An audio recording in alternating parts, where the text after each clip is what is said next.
Okay, so we are in Chaf Aleph Amud Beis 21b. Now, the last thing we discussed was a dispute between Ben Azai and Rabbi Lezer with regard to whether or not a man should teach his daughter Torah. And we went into some detail and length about that 2 days ago. On the most basic level, Rabbi Lezer argues teaching one's daughter's Torah is to teach her to scheme and game the system, and thus lead to promiscuity. Ben Azai argues, what are you talking about? Let her gain merit. Let her know that if a woman who drinks from the Sotah water and doesn't have her demise right away, let her know the reason is because there's this merit, because she learned Torah and knows that the merit can defend her. Better let her know things. Now, the Mishnah, after stating this dispute, said a statement by Rabbi Yeshua. Now, the Gemoro is going to comment on the statement from Rabbi Yeshua, and all the Gemoro is going to do is add one word. And somehow we're supposed to figure out from that one extra word that the Gemara adds what Rabbi Yeshua means. So let's look at the statement as it is in the Mishnah. Now listen closely to hear the exact words. Rabbi Yeshua says, isha bekav v'tiflus. A woman wants one measure of grain and intimacy, mites kabin, then or more than 9 portions of grain, uprishus, and celibacy. That's the statement. Now comments the Gemara on 21b. Maika Amar. What does the Gemara, what does Rabbi Yeshua mean to say in this statement? A woman wants one measure of grain and intimacy, more than 9 measure of grain and celibacy. So explains the Gemara, Haki Kamar, this is what Rabbi Yeshua means to say. And now the Gemara is going to add only one word. Roitze isha bekav v'tiflos imoy.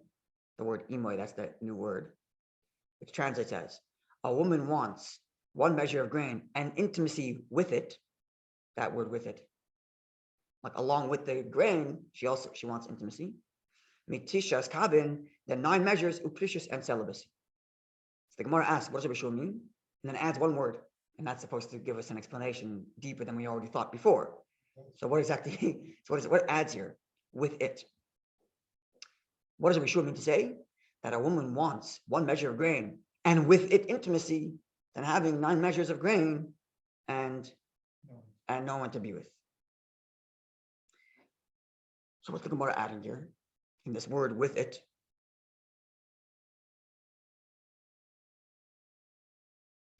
So Rashi comments, to understand exactly what the Gemara is trying to do here, what's the Gemara adding? Is something that a number of commentaries are trying to understand. So Rashi says like this, I'm going to read and translate because Rashi itself requires like explanation. What does he mean? So Rashi explains like this. Where is it?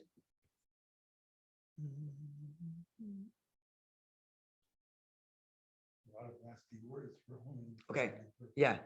Rashi says like this. Chafitza lizim b'mezainis matin. She wants to be fed with minimal amount of food, 1 measure of grain. And let her intimacy be available for her to have intercourse. Sexual intercourse, just for the intimacy of it, the intercourse. And she wants that, and having 9 measures of grain and celibacy, and that way, in exchange for the 9 measures, she'll have to stay away from intimacy. Therefore, Rashi adds, it's not good that she learned Torah. End quote from Rashi. What did Rashi just explain for us? What did he add? The main thing he added here is, seemingly, that what Rabbi Yeshua is trying to say is, he's weighing in on the dispute between Rabbi Lezer and Ben Azai. Rabbi Lezer, which said, don't teach your daughter's Torah, because it'll teach her to game the system and promiscuity. Ben Azai said, no, teach her, let her have merit, let her know what merits are all about. Comes Rabbi Yeshua and said, she really, really wants intimacy, and therefore don't teach her Torah. She wants intimacy so much that if it meant giving up 8 portions of her income, she would do it. Because she wouldn't give up on intimacy, even if it meant that she's going to be wealthier. This is Intimacy, or does she want the child? seems intimacy, at least at this point. That's what the Gemara means. That's seemingly what it means to say here, or clearly, because the Gemara uses the word tiflos. Tiflos means like promiscuity or sexuality, which is more linked to the intimacy of it rather than the reproduction of it. But this is interesting. So the way Rashi's interpreting it is that Rabbi Shua is weighing in on the argument that because she wants it so much, therefore don't teach her Torah because that'll lead her to wanting it more or something like that. So what exactly did Rashi mean? So the way the Maharsha explains Rashi is that Rashi means is this. If she learns Torah and she discovers that she's not allowed to misbehave and she's not allowed to do certain things, because she wants it anyway, she's going to ignore the rules of the Torah, and that'll end up being worse for her because she's now disregarding Torah knowingly. Let her rather, it's an expression, mutav shiyu shagigin. Let her be, rather she should be accidentally violating Torah than purposefully violating Torah. Meaning to say like this, if you know that she's going to break the rules anyway, better don't tell her the rules. that's the way the Maharsha frames this Gemara, which is quite perplexing on the face of it. I read recently that not knowing the laws of Shabbos is a bigger transgression than if you're actually transgressing on Shabbos when you don't know you're transgressing because you don't know the law. Right. So this principle is a very delicate principle. We have to know when to apply it. This principle of better let people be accidentally violating than purposely violating. It's a very delicate thing, and you have to know when and where to be clever about it. We can't say, okay, let's not educate the populace, and that way they'll all be let's quit education. No one should know anything, and they're all doing things accidentally, not their fault. But sometimes this kind of sounds kind of like on that same. that's kind of what, right. So there's a spectrum of how far you take it. Right. There are sometimes when actually halacha does take this principle. We're trying to think of an example I read recently is about. Oh man. I'm trying to remember where I had this example recently. I've done that. Something to do with Shabbos, actually. Sorry? Which is the worst? Closing it. Right. Yeah. So yeah, it's besides for the difficulty in understanding the Maharsha on its most basic, let me preface this. Whatever the Maharsha says is Torah. Levi Nu's foolish mind doesn't understand it. That's Levi Nu's problem, not the Maharsha's problem. Right? I need to work harder to try to understand the Maharsha, but just nonetheless sharing. Understand it. It's your problem. Yeah, so just sharing what one might find difficult in this. Besides for the on the face of it, this idea that a woman wants intimacy that badly she can't control herself, and therefore don't tell her about the prohibitions, and let her do it accidentally rather than doing it knowingly. Like a woman can't control herself that much. Like what exactly is he trying to say? And which sexual rule is she going to break that we're not telling her about? Infidelity? Like which rule exactly are we talking about that we don't want to tell her? Because better let it be accidental rather than on purpose. So we shouldn't tell women that infidelity is a sin. I mean, this is common knowledge. It's not like we have to teach her Torah to let her know that it's a very difficult passage of the Maharsha to understand. And however you explain that, putting that aside, how does Rashi, in the way Maharsha understands that, derive it from the word imay? All the Gemara added was, right, Rabbi Shua said in the Mishnah, a woman wants a measure of grain and intimacy rather than 9 measures of grain and celibacy.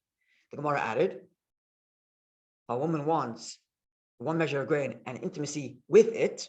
Those are the words that were added. How does that lead to the point? How does that extra word tell you that, oh, you know what the Gemara means? Don't teach her about Torah because she wants it so much that better let her be accidental rather than on purpose. How do you derive that from this one extra word, imay? So it's very difficult to understand this Maharsha. as well as understand the Rashi itself. How did Rashi derive from here, before you even get to the Mashal, which says that better should be on accidental than on purpose? Rashi said that what the Gemara meant to say is that Yeshua is saying not to teach your daughter Torah. Where's that in the words of the Gemara? In the words of the Gemara, there's no comment here about whether you should teach her Torah or not. It's just a comment on that a woman wants intimacy. And if it means giving up nine portions of her income, she'll do it because she'd rather have intimacy with it, adding this word with it. So this Rashi and this Marsha is very difficult to understand. Is this clear so far, what we're trying to, yeah? But it can lead to a lot of problems. Wait, what can? If she wants intimacy, Mhm. she doesn't care if she has the 9 or the Yeah. 1, she can have intimacy with a married man. And that leads to a big problem. That's right. Like death. That's my point. So is the Marsha suggesting we shouldn't tell her about the fact that infidelity is a problem? Like what? That's what we shouldn't be telling her? We should tell her it's a big problem. That's right. But the Marsha is saying don't teach her Torah because rather she should be accidental. Which rules are we not telling her that we'd rather that those rules be that be accidental? We'd rather her accidentally be unfaithful than on purpose unfaithful? Like what exactly are we saying? And which woman doesn't know that unfaithfulness is a sin? Like who doesn't know that? Just learn Torah in some depth to know that something is missing here. It's my problem. I'm not sure exactly what the Marsha means, but I'm just sharing with you what the difficulty of what I think is happening here. Yeah, both ways can lead to death. Yeah. To the death of somebody. Sorry? Both ways can lead to the death of Sure. somebody. Sure. Now, the Tosfos says like this. Tosfos seems to be saying that's unrelated to the issue of the discussion before about whether she teach a daughter's Torah. It's a freestanding statement about the nature of women and how to be a good husband. The Gemara tells us elsewhere, well, the Gemara defines elsewhere the mitzvah of oina. The mitzvah of oina is one of a man's obligations, halachically, to his wife, is to satisfy her sexually. That's one of his obligations. And depending on what his occupation is, this is what our sages, how do you qualify? How often do you have to satisfy her? What exactly is your obligation? So when it comes to food and clothing and other obligations like that, there is a quantifiable dollar, how much you have to give her, depending on your income, depending on your status, depending on her status, and so on. So when it comes to intimacy, how does he fulfill the obligation of providing for her? So the Gemara tells us it depends on her occupation. Now, depending on her occupation, that's how often he has to be with her. Depending on her occupation. On his occupation, I'm sorry, Oh, his- that's how often he has to be with her. So just two examples for the purposes of this conversation, which is the examples that Tosfos here cites to. One is a person, it's called a chamar, he's a donkeyer, meaning he travels by donkey to sell goods. So because he traveled by donkey, how far can you go with a donkey? Not so far. So he's gone for the week. He's gone for the week selling and trading the various different markets, and he's home on the weekends, he's home for Shabbos. So his obligations is to be with her every Shabbos, once a week. That's his obligation. Which can be intimate in Shabbos. Why not? Shabbos is a mitzvah to be intimate on Shabbos. The highest merit. To be intimate on Shabbos is a mitzvah. It's part of the way, part of enjoyment of Shabbos is to be together. So only twice a year, Sure. twice a Yom year. Kippur, no. Tisha B'av, no. That's it. But Shabbos, yeah. There's a discussion about this in the Gemara, but the halacha is that it's a mitzvah. It's a good time. Okay, so if the husband trades via donkey, so he's gone for the week, so his obligation is once a week to her. What if the person trades by camel, by traveling with a camel? So the camel can travel at much greater distances. So he's gone much farther. So he could be gone for 2, 3, 4 weeks at a time. So his obligation to his wife is once a month. He's got to be home with her once a month. Right? It's a question of how often I have to come back home. Assuming I'm out of town trading and trying to provide for her and her children, how often I have to come back home? So if my trading is with a donkey, I got to come home once a week. And if I trade via camel, I got to come home once a month. It's the halacha. Now, a camel who travels farther can get better products, more rare commodities, and make a better living. So the Gemara is commenting, you want to be a good wife, you want to be a good husband? Take the occupation as a guy who trades by donkey, make a lesser living, but be home more often. This is how Tosfos explains the Gemara. Right? And that would explain this word imoy, with it. Without the word with it, this is what you would have read. Yeshua is just saying a woman wants one measure and intimacy rather than 9 measures and no intimacy. The counter question to that is, well, why doesn't she want intimacy and 9 measures? Right? Why doesn't she want intimacy and 9 measures? Why are we making this dichotomy? I'm understanding that she would rather have this. So by adding the word with it, we're saying like this. If it's a question of trade-off, we tell her, look, if you want more intimacy, you have to have only 1 measure. She'll say yes. And that's what the word with it means. A woman would rather have 1 measure of food, and with it comes intimacy, because he's taking now a lesser trade, rather than having the husband who's rich, and he's only home once a month. So that's what the word with it adds. So the Tosfos seems to me to be reading more simply, more straightforward in the Gemara than Rashi, which is kind of interesting. That Rashi, who's usually the one who explains the Gemara on the most basic level, at least to Levi News' foolish reading, seems to be giving a more complex explanation. Like what's pushing Rashi to say that Rabbi Yeshua is commenting on the question of Rabbi Lezer and Ben Azai about whether a woman should learn Torah or not. What's pushing Rashi to say that's what he's commenting on? Perhaps what's pushing Rashi is the following.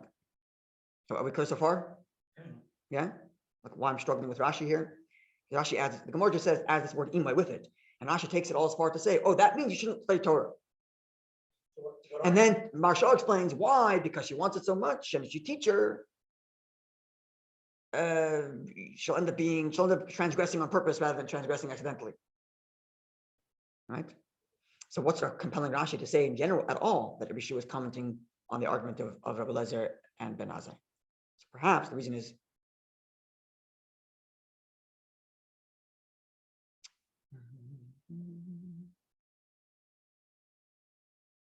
like this. There's a rule in. You want to say something?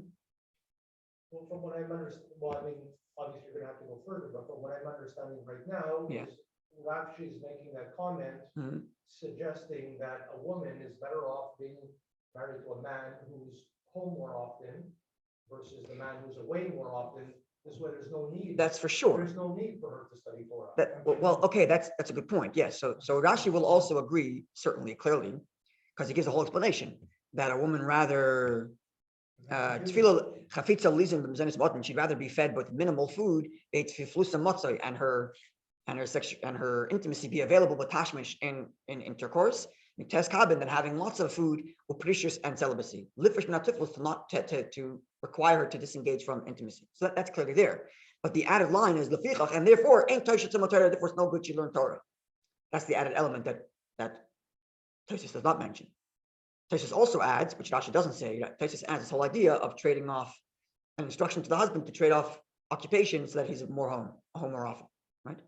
So what's compelling Rashi to say that Rabbi Yeshua is commenting on the discussion of Ben Azai and Rabbi Lezer with regard to whether she teach a daughter Torah?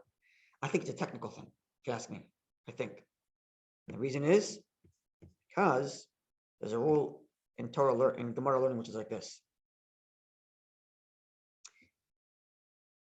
Depending on what you say, let's say Rabbi Yeshua said. Sometimes the Gemara will say, or the Mishnah will say, said Rabbi Yeshua. Put the word Omar before the name, or put the word Omer after the name. Rabbi Yeshua said versus said Rabbi Yeshua. What's the difference? When you put the word Omer said after the name, it means you're disputing. So-and-so said this. Rabbi Yeshua said so on and so forth. Exactly. It's responding to something. If it's a freestanding statement, then the word said would come before Yeshua.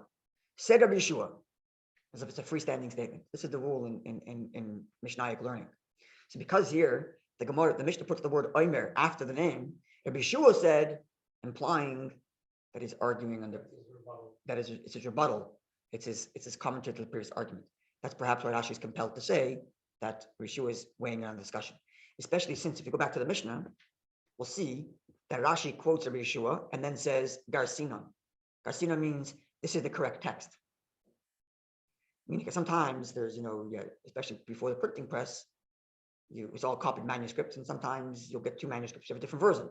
So often Rashi will quote the text of the Gemara and say, this is the correct version. And that's what Rashi does here. Rashi quotes the words. Rabbi Yeshua Omer. Rabbi Yeshua said, right? So Isha B'Kadav Tiflis, a woman wants a measure and intimacy. Rashi adds the words, Garsinon. This is the correct version. And then he says, and the Gemara will explain what he means. So I think what Rashi's trying to do is he's telling us the correct version is to put the word said after Rabbi Yeshua's name. And the Gemara is going to explain how it's an argument. Which is why he adds this explanation that Rabbi Yeshua actually is arguing. Whereas Tosfos does not do that. You find that right through the Gemara, all through the Gemara. This one said in the name of this one said in the name of this one, and then they answer. That's right. Yeah, for sure. But sometimes you'll have a freestanding statement which the Gemara will say, said so-and-so, as opposed to, and so-and-so said. Or so, and this one said, putting the word said after the name. So this is perhaps what's going on here. But it still begs the question exactly how you derive this from the one extra word, imoy, with it. From this extra word, with it, you deduce that therefore she shouldn't teach her Torah. Meaning, in the language of like the Torah literature, ha'ikar chasam and a the primary item that the Gemara is trying to tell us is not communicated. Meaning, these words, and therefore she shouldn't teach her Torah, those are the words the Gemara should have said. The word with it is like an innocuous word. It just changes that it just adds that she'll take the less in exchange for more intimacy. That's all it adds, is that little nuance, which we probably would have figured out on our own anyway, just looking at the statement itself. Right, like you said, I understood right away when I translated the words directly.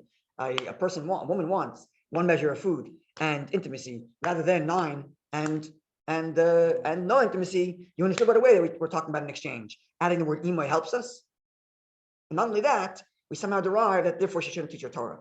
Those words and therefore she shouldn't teach her Torah should have been put into the Gemara because that's the main point here. Right. So Rashi's reading of the Gemara requires further investigation, and I know that the commentaries discuss it, so I'm just kind of sharing it. This is a little window into what one might be spending 2-3 hours on, maybe 2-3 days on in yeshiva, breaking your head to try to figure out what did Rashi mean? Why is he reading the Gemara this way? You know something, today it's a big problem because kids are 5 and 6 years old have got iPhones or iPads. Oh yeah.